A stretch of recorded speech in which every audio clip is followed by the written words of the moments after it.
All right. So the original title for this was Stupid Linguistics Party Tricks. I couldn't find any stupid tricks or party tricks, so it's just linguistics party. So this is going to be a just a quick tour through some of the most fun that the highlights that you might encounter if you were like a first-year linguistics student at UT in like the mid-2000s. So some of this is out of date, or it might be. And if you like take any of these slides and go research on Wikipedia, you may immediately be more knowledgeable than I am. But a lot of this stuff has a pretty good shelf life. All right, so let's talk about what linguistics is. So just some analogies here. There are lots of natural phenomena that people study. Fundamental laws of the universe, generally that's physics. Cells and organisms, that's biology. Stars in the cosmos, that is astronomy. And human language is another natural phenomenon that we can study, and that basically is linguistics. It's just treating human language as another thing that occurs and sort of depersonalizing it and inspecting it. The asterisk there is because there are other non-humans that have language, and by that, of course, I mean elves from Lord of the Rings and Klingons from Star Trek. There have been attempts to inculcate language or make a case for language in non-human animals. And that is, I think the current consensus on that is that language is a human-only thing based on the particular description of language that linguists have. And we can talk a little more about that later. And so there are some subdisciplines: phonetics, phonology, morphology, syntax, semantics, historical linguistics. We're going to touch on some of these. There are lots of others. And these briefly map to mouth noises and what you think about them and putting them into words and putting those words in the right order, and how those words mean something to you, and then how the word noises change over time. And so we're just going to bounce through a few of these over the next few minutes.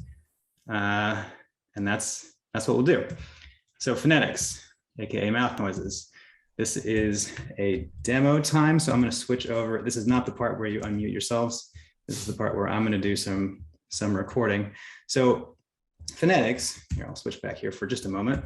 Phonetics is the study of the perception and production of the sounds that go into language.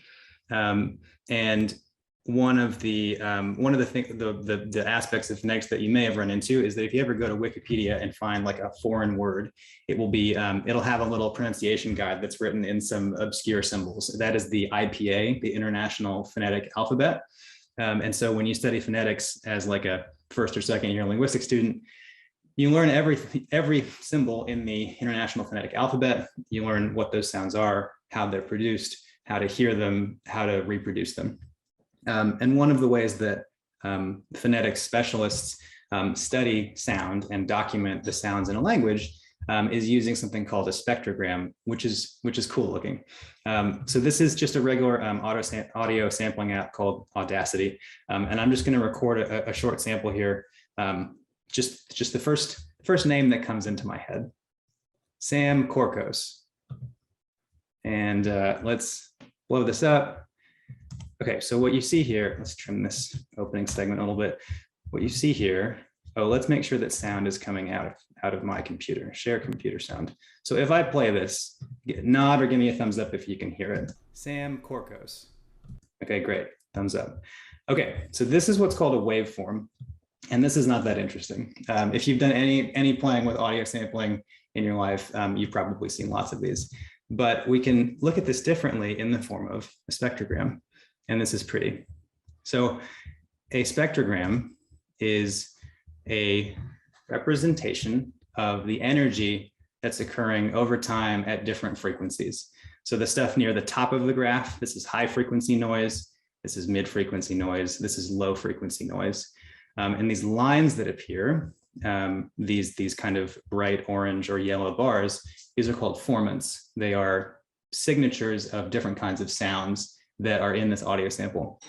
And one of the fun things in like Phonetics 301 is you might be given some spectrogram samples and asked to infer what the word is just by looking at the sample. So remember I said Sam Korkos. So I know right here, this is a little, just a burst of high frequency noise. That's a sibilant sound, S, very noisy, very up here, top of the range. So this is the S. Lower frequency, and with these curving formants is the A into the M, am. And then there's this short burst up here of another high frequency little release of noise. That's called a plosive. K is a plosive. That's where you build up air pressure behind like a stoppage in your mouth and then suddenly release it. So a T or a D or a K, all those are plosives. So this is the K in Korkos. And there's another vowel transitioning into an R here. There's another plosive up here for the ko, another vowel. And then finally we finish with a sibilant here, again, an S sound. So it's fun when you know this stuff and then you can play it and you're right. So this is the S. You should be hearing like a little tiny S sound when I play this. And then there's an am right here. Sam, right? Sam. And that's, anyway, this is how spectrograms work. These are actually a lot prettier than they were using the more primitive software that I had in college. So I'm glad that free software like this can now make such a pretty looking spectrogram.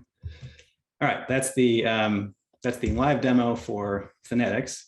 Let's move on. Phonology. What you think about the mouth noises. So we're coming up on the part where you'll want to unmute yourself. Phonology and what you think about mouth noises. This is like when you learn a language, in your brain, you form abstractions for the actual sounds. You're not actually thinking precisely about the real sounds that you're making. And so we're going to demonstrate this with a very simple example, the word tree. So if you look at this and you're an English speaker, really of any form, native or otherwise, you probably think that this word starts with a T sound. You would be forgiven for thinking that, but it doesn't. And I'm going to ask you to unmute yourselves in a second and just listen to what we all say and just tell me, see if you can hear what the actual sound is at the start of this word. So in a second, you'll unmute yourself. I'll count to 1, 2, 3, and then we'll all say tree together. Okay, so go ahead and unmute yourselves. And I'm going to count to 3, then we'll say it. 1, 2, 3, tree. Tree. Tree. Let's do it one more time. 1, 2, 3, tree. Tree. Okay, thanks everyone. Is this on the 3 or 3 and then say it? Yeah, you're too late. You could try though. There's a time delay in Montana or something. So I don't know about you all, but the sound that I heard is tree, CH. And so the emoji has to be changed out. I don't know, that's like the sound of a bird or something. The reason this happens is because your mouth has to move, your tongue has to move from the front of your mouth where the T sound is, right up here, to the kind of mid back, which is where the R sound is, very, very quickly. And while it's making that transition, it goes through the spot where you would make a sh sound. So T followed by sh makes a sh sound. And that's how you get tree out of tree. The lesson here is that the way that we teach language doesn't really honestly model like the sounds that are entailed in them. And so for non-native English speakers, like this is a trivial example. And really, this is not just English. I mean, everyone knows English is particularly a jerk of a language to learn, but these occur in pretty much every language. All right, morphology. This is how sounds and sound abstractions get put together into words. These are the rules of forming words and where you're allowed to put things. So let's talk about affixes. So the units that make up words are called morphemes. In phonetics, it was phonemes. And then in this world, we have morphemes. These are just units of words that you're allowed to put together. So a prefix, everyone knows what a prefix is. The hint is that it's in the name. So a prefix is a kind of affix that goes at the front of a word. And so the prefix pre shows up in preemptive and presume and so on. There's anti, which is anti-war, anti-vax, or everyone's favorite anti-disestablishmentarianism. And then, of course, suffixes, same thing. The ly at the end, that makes adverbs so quickly, slowly. You get the point. These are different kinds of affixes. There's also something called an infix. And this is not that common in the world's languages, but there's a great example in English coming up. But for less entertaining examples, but realistic ones, in Honduras and Nicaragua, there's a form in Spanish where you're allowed to do an infix of "it" in the middle of a name. It's a diminutive, which means when you're referring to someone who's familiar or where you want to express affection. So Oscar goes to Osquitar, which is like a, my son Oscar. Edgar goes to Edgitar, and so on. There are also examples in Tagalog in the Philippines and Arabic in the Middle East. In English, it is absent except for a special case.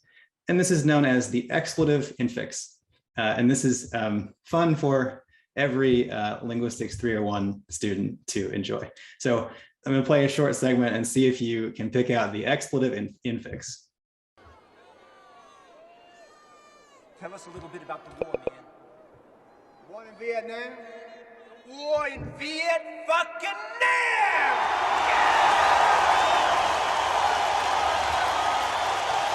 All right, so that is the expletive infix. It always plays again. I learned this from Josh. And so you can insert an expletive into the middle of a word, and this is valid English. It's used for emphasis or intensification. The examples are Viet fucking nam, abso-fucking-lutely, unfreaking believable. You get the point. Now, the reason this is fun, this is actually not my favorite part. My favorite part comes next.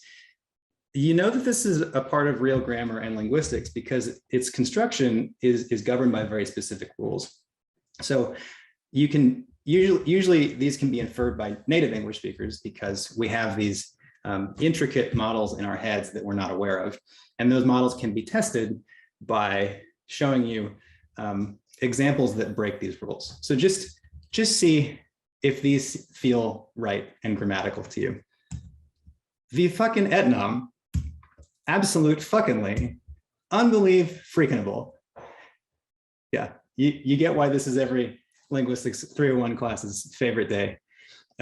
So there is some debate about whether this is an acoustic rule, like that there is a sound rhythm that is getting violated by these examples, or whether it's a morphological rule, meaning that your brain parses abso and lutely as two separate morphemes, and so you're allowed to put fucking in between them.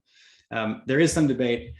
When you get a hold of this slide deck, there's a link here to one of the earliest serious discussions of the expletive infix, which is a linguistics professor at Berkeley in like the mid-90s, writing like a very sincere listserv email to his colleagues and like diagramming out the anatomy of abso-fucking-lutely. So it's a lot of fun. All right, let's move on to syntax. Syntax is word order and grammar. And this area, it gets into bigger picture topics of how we acquire language and how it works, cognitive science. And this goes back to one of the towering figures in linguistics, who is Noam Chomsky. He's known as the father of modern linguistics. He also did a lot of other things.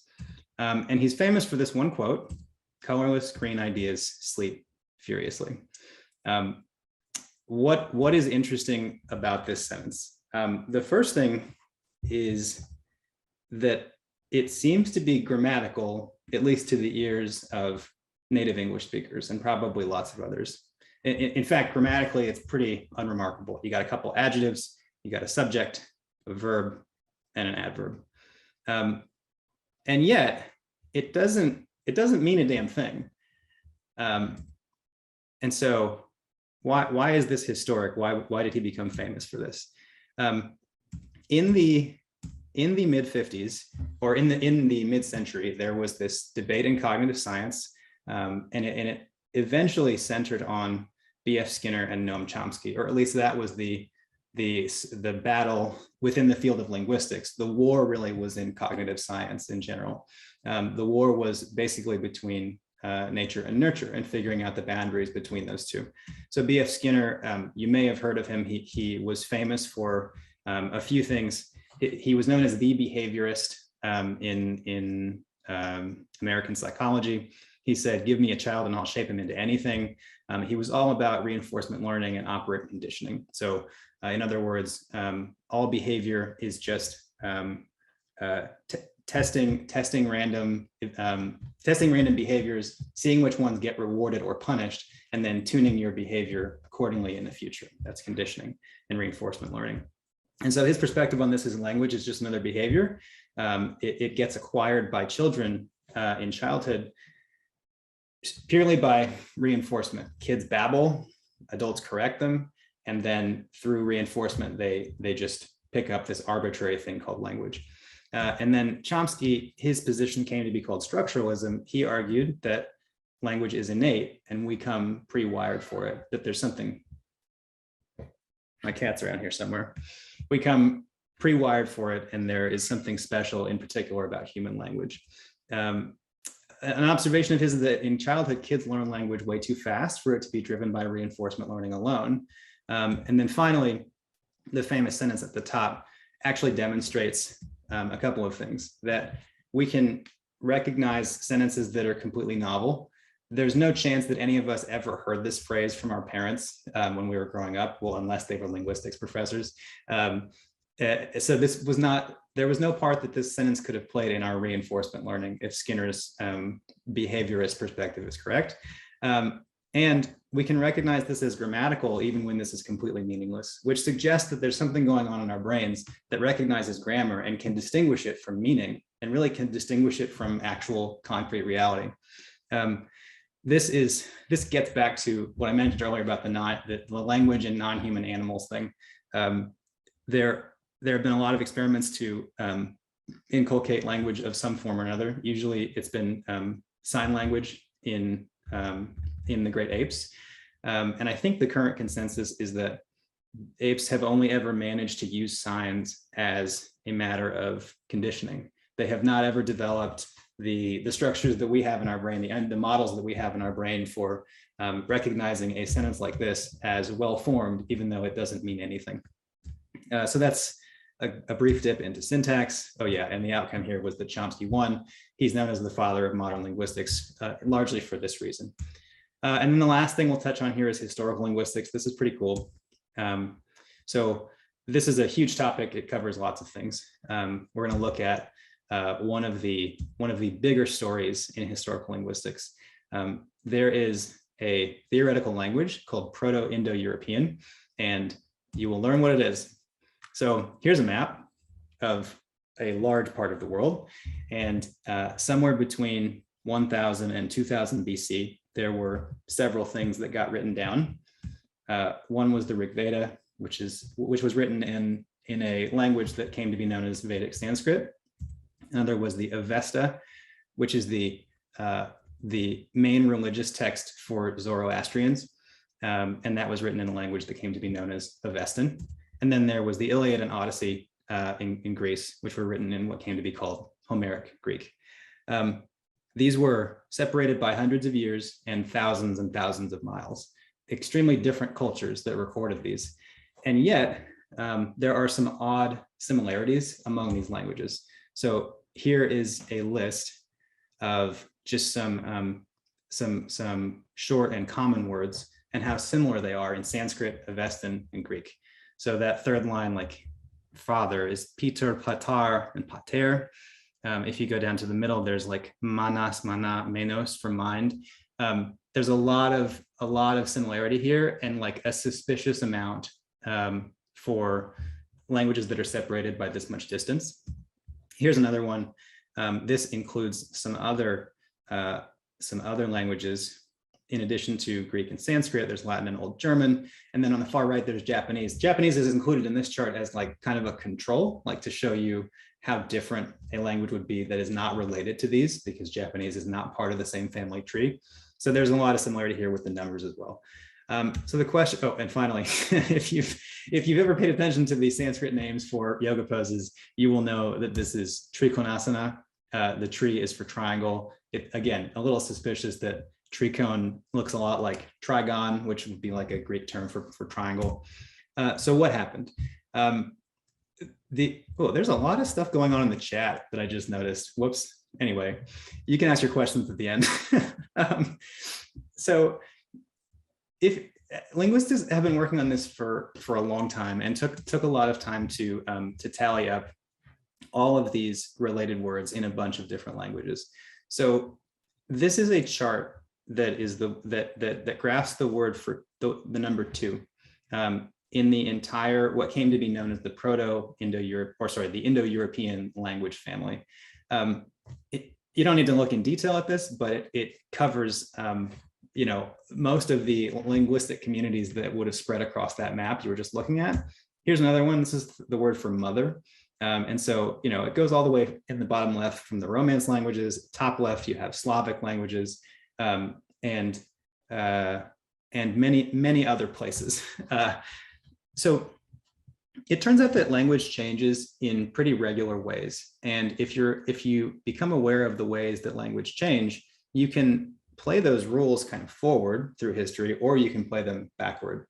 In other words, if you know that both Greek and Sanskrit have a mitera, whatever this is, mitera and mater, you can work backwards and imagine that there was a single parent word that those both descended from. And so we have now a lot of information, a lot of evidence that the Proto-Indo-Europeans were a language group in the Northern Caucasus region, maybe 2000-ish, 2500-ish years ago. This particular chart is the word brother, but it really serves as a proxy for just the movement of this entire linguistic group. And the speakers of this language seeded this language across, most of Eurasia, so that today, here's another view of this. This is like the family tree of Indo-European. Again, it's the same languages that you saw before, just it's a nice illustration.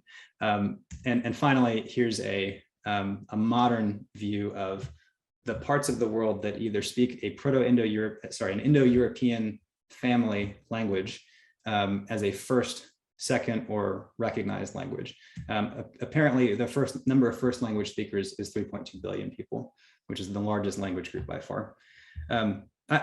I think this was a super cool thing to discover as a first-year linguistics student, because when you go back to a map like this, it is just a glimpse into how big things can have small beginnings. And so that's what I wanted to end on, just the big view, the idea that we share a lot in common despite the differences across time and culture and geography. And that is my TED Talk. We have 5 minutes. If people want to raise hands, I will call on you, or something like that. Or if you want to jump the line, just unmute yourself and shout something. Okay, Sam, go. I have a tactical question. Mm-hmm. My wife's name is Varvara. She goes by Varya, V-A-R-Y-A. Mm-hmm. All Americans, including myself, say Varya, like there's an E in the middle. Yeah. Everyone in Russia says it without that sound. Yep. Why is it that Americans cannot say Varya? Instead, they always say Varya. Yeah, so there's a secret in here. This is kind of like tree, like the word tree. This is a phonological, it's an illusion. We think of Y, the Y sound, yeah, as a consonant, but really it's a glide, meaning it is a transition between two sounds. So yeah is actually formed by transitioning from E to yeah. And so in Russia, or Slavic speakers are probably used to devoicing the start of that. So to say varya, you have to take your vocal cords out of the start of that glide. And so in other words, it is a hand-eye coordination problem, or a tongue-head coordination problem for English speakers who are trying to make that work. Yeah. Good question. Anybody else? So I had just a quick thought after that last comment. Does that mean that that each language kind of has, or with each language that you learn to speak, you have a set of sounds that are sort of easy to make that you kind of are able to trigger, and then others that makes other sounds more difficult? Absolutely. Yeah. Every language has an inventory of sounds. And the reason that we have speech pathologists, among other things, is to help kids in that language catch up with the native speakers around them. So like in English, the English R is notoriously difficult. It is a relatively uncommon sound in the world's languages. The Romance R is a lot more common. And so a lot of kids, even not foreign born, but like American or English or Australian kids, whatever, they have to go to speech therapy because they can't say the R's. Yeah, so we get used to the inventory of sounds in our native language. And if you're not exposed to some other sounds, the total inventory of sounds that humans can produce is vast, way larger than any individual language. And so, yeah, hopefully that answers your question. Thanks. Sam, you got another one? Yeah, related to what Taylor was saying, I remember when I was living in Argentina, I had like a 10-minute conversation with somebody trying to explain the difference between yellow and jello. And the words sounded literally the same to them. And I was like, no, right. Yellow, right. Yeah, jello. And they're like, Yep. that's the same thing. It's like, Yep. No, they're not. Yeah. Another telltale one for Spanish speakers is that Spanish, unless they've had exposure to non-Romance languages or non-Spanish words, in Spanish you're not allowed to have a word that begins with an S consonant cluster, like sprite. So you'll hear them say sprite.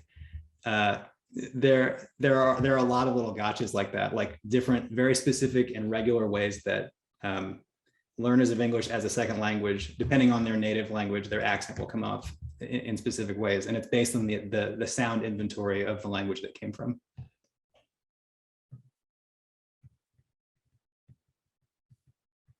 Any more? All right. Thanks a lot, guys. This was fun. Real Thank you quick. so much, Ian. Thank Wait, you, Ian. was there one more? No, did I miss it? Okay, Great great. question, which was what would be the best language to learn, the best single language to learn? For what purpose? If you wanted the greatest inventory of sounds. Oh boy. Not a clue about that one. There are certainly languages that will give you the most reach in terms of geographic space. I think that English is of course great because so much of the world speaks English as a second language or recognizes it as such. I think Russian is also great because of the reach of the USSR. There are and really the spread of Slavic languages in general. That Russian can serve as a base to learning like all of the Slavic languages. That's what comes to mind. Yeah. Cool. Awesome. Thank you. Thank you so much. This was super fascinating. Yeah, glad you guys enjoyed. See y'all. Thank you, Ian.